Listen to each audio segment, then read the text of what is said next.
여러분 안녕하십니까? 국민의힘 중앙윤리위원회가 당원 게시판 여론조작 사건과 관련해 한동훈 전 당대표에 대해 당 차원의 최고 수준 징계인 제명을 결정했습니다. 윤리위는 이와 함께 한동훈의 법적 책임을 묻기 위해 한동훈에 대한 수사 의뢰를 당에 권고했습니다. 윤석열 전 대통령에 대한 조은석 내란 특검의 사형 구형과 정광훈 사랑제일교회 목사에 대한 서울 서부지법의 구속영장 발부 등 암담한 뉴스가 쏟아진 날, 국힘 윤리위가 당과 당원, 국가와 국민의 큰 해악을 초래한 한동훈에 대한 제명을 결정한 것은 많은 자유시민들과 당원들의 마음에 그나마 하나의 위로가 되는 소식이라고 할 수 있습니다. 국민의힘 중앙윤리위원회는 어젯밤에서 오늘 새벽까지 걸친 심야회의를 통해 한동훈에 대한 제명을 결정했습니다. 제명은 당원 자격을 박탈하는 조치로 당 징계 가운데 최고 수위의 징계에 해당합니다. 윤리위는 어제 오후 5시부터 6시 넘게 회의를 진행한 뒤 오늘 새벽 1시 15분쯤 A4 용지 8쪽 분량의 보도자료를 통해 한동훈에 대한 제명 결정을 공지했습니다. 윤리위는 한동훈에게 중대한 윤리적 정치적 책임이 있다고 판단한다면서 피조사인 한동훈에 대해 2026년 1월 14일자로 제명을 결정한다고 밝혔습니다. 한동훈에 대한 윤리위의 제명 결정은 당무감사위원회가 지난달 30일 한동훈 가족이 연루된 당원 게시판 사태와 관련해 여론조작 정황이 확인됐다며 사건을 윤리위에 회부한 지 2주일 만입니다.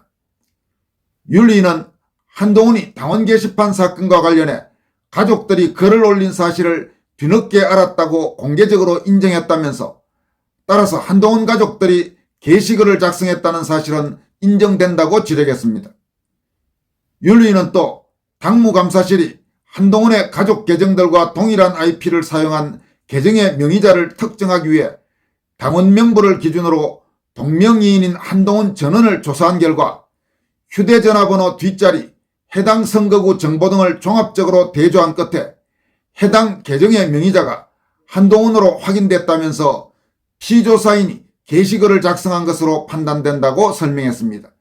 지금 이야기는 무슨 이야기냐 하면 한동훈은 그동안 한동훈 이름으로 된 것은 자기가 아니다. 자기는 당원 가입도 하지 않았다. 이렇게 주장했는데 이 IP와 관련해서 모두 조사한 결과 한동훈이란 이름의 당원 중에 이 사건과 관련이 있는 한동훈이란 이름은 실제 한동훈 본인 외에는 없었고 따라서 지금 문제의 바로 여론조작범 한동훈은 당대표를 지낸 한동훈과 동일 인물로 파악됐다. 이렇게 밝힌 것입니다.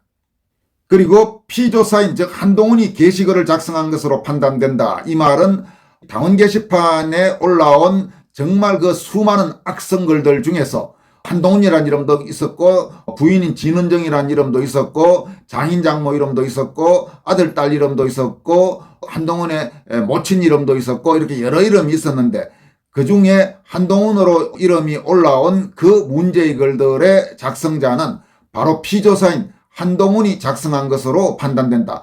혹은 한동훈 자기가 직접 안 썼으면 가령 예를 든다면 한동훈의 부인인 진은정이 한동훈 계정에 그 이름으로 썼든지 하여튼 그 가족들 안에서 모든 일이 이루어진 것으로 판단된다. 이렇게 윤리위는 확정한 것입니다. 윤리위는 이어서 순간적이고 즉흥적인 단순한 개별적 비난, 비방, 중상모략의 수준을 넘어서는 조직적 경향성을 댓글들이 보여준다면서 윤석열 전 대통령 부부 등을 비방하는 걸 1000건에서 1600여 건 당원 게시판 글 가운데 유사한 비난, 비방 표현과 내용들이 과도한 빈도수로 반복 도배되고 있다고 지적했습니다. 윤리위는 당원 규정 즉 성실 의무와 윤리 규칙의 품위 유지, 당원 게시판 운영 정책의 계정 공유 금지 및 비방 금지를 심각하게 위반했다면서 복수의 행위자에 의한 조직적인 일탈 행위로 당의 정상적인 게시판 관리 업무와 여론 수렴 기능을 마비시킨 업무 방해 행위에도 해당한다고 밝혔습니다. 윤리위는 한동훈 가족의 심각한 해당 행위 및 일탈 행위에 대해 한동훈은 윤리적 직업윤리로서의 정치적 책임을 진다면서 전직 정당 대표로서 그 지위와 직분에 부합하는 관리 책임과 신의성실이라는 직업윤리와 그 직업윤리에서 파생되는 유력정당 전직 대표로서의 정치적 책임을 감당해야 한다고 비판했습니다. 윤리위는 이어서 만약 피조사인 즉 한동훈 본인이 직접 게시글을 작성했다면 이는 법적 책임까지 물어야 하는 사안이라면서 이에 대한 명확한 결론은 형사사법 절차의 영역이며 당이 진실규명을 위해 수사 의뢰를 할 것을 권고한다고 밝혔습니다. 윤리위는 이번 사건을 중징계 없이 지나칠 경우 이 결정이 선례가 돼 당헌, 당규, 윤리규칙은 실효적 의미를 잃게 될 것이라면서 중징계는 불가피하다고 강조했습니다. 윤리위는 마지막으로 한동훈을 당헌, 당규 및 윤리위원회 규정 제20조 제1, 2호 윤리규칙 제4, 5, 6조 위반을 이유로 제명에 처한다고 결론 냈습니다. 윤리위 규정 제20조 제1호와 2호는 각각 당에 극히 유해한 행위를 했을 때와 현행 법령 및 당헌당규 윤리규칙을 위반해 당 발전에 지장을 초래하거나 그 행위의 결과로 민심을 이탈케 했을 때를 징계사유로 규정하고 있습니다. 현재 국민의힘 당원에 대한 제명은 윤리위 의결 후 최고위원회의 의결을 거쳐 확정됩니다. 장동혁 당대표가 이 문제 즉 당원 게시판 문제를 매듭지어야 한다고 공언해왔고 최고위원 중에 극소수를 제외한 다수도 한동훈에 대한 징계에 찬성하는 입장인 만큼 이번 윤리위의 징계 결정은 윤리위 결정대로 제명으로 확정될 가능성이 높아 보입니다. 윤리위의 제명 결정이 나온 뒤 한동훈은 자신의 페이스북에 국민과 함께 민주주의를 지키겠다고 주장했습니다. 이에 대해서 민주주의를 지키는 것이 여론 조작을 하는 것이냐 이런 비판이 거세게 나오고 있습니다. 다음 소식은 윤석열 대통령의 최후 진술 내용입니다. 아마 대부분 알고 계시겠지만 어제 조원석이 이끄는 소위 내란 특검이 윤석열 전 대통령에 대해 사형을 구형했습니다. 특검팀의 구형 이후 진행된 최후 진술에서 윤석열 대통령은 특검의 공소장은 객관적 사실과 기본적인 법 상식에 맞지 않는 망상과 소설이라고 질타했습니다. 윤 대통령은 불과 몇 시간 근현대사에서 가장 짧은 계엄을 내란으로 몰아서 국내 모든 수사기관이 달려들어 수사했고 초대형 특검까지 만들어 수사했다면서 임무에 충실했던 수많은 공직자들이 마구잡이로 입건 구속되고 무리한 기소가 남발됐다고 질타했습니다. 윤 대통령은 저도 과거 26년간 수사와 공판을 담당했지만 이렇게 지휘체계도 없이 중구난방으로 여러 기관이 미친 듯이 달려들어 수사하는 것은 처음 본다면서 내란이라는 목표로 수사가 아닌 조작과 왜곡을 했다고 강도 높게 성토했습니다. 그는 이어서 우리나라를 오래전부터 지배해온 어둠의 세력과 절대다수 의석을 가지고 있는 더불어민주당 호루라기에 맹목적으로 달려들어 물어뜯는 1위 때 모습이라는 생각이 든다고 말했습니다.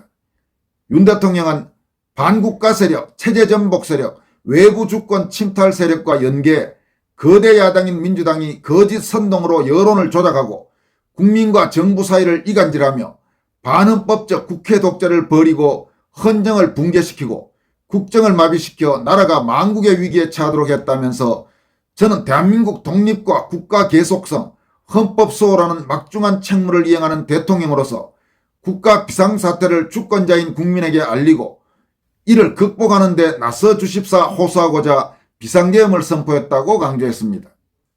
윤 대통령은 특검팀이 구형 이후에서 장기 독재를 위해 비상계엄을 준비했다고 주장한 데 대해서 임기를 제대로 마무리하는 일도 지금 숨이 가쁜데 장기 독재를 뭘 어떻게 한단 말이냐면서 시켜줘도 못한다고 반박했습니다.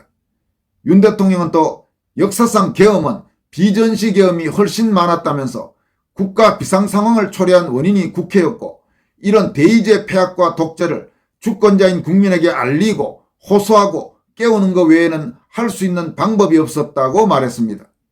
윤 대통령은 특검의 구형 이후 오늘 새벽 0시 12분부터 새벽 1시 41분까지 약 1시간 30분 동안 최후 진술을 했습니다.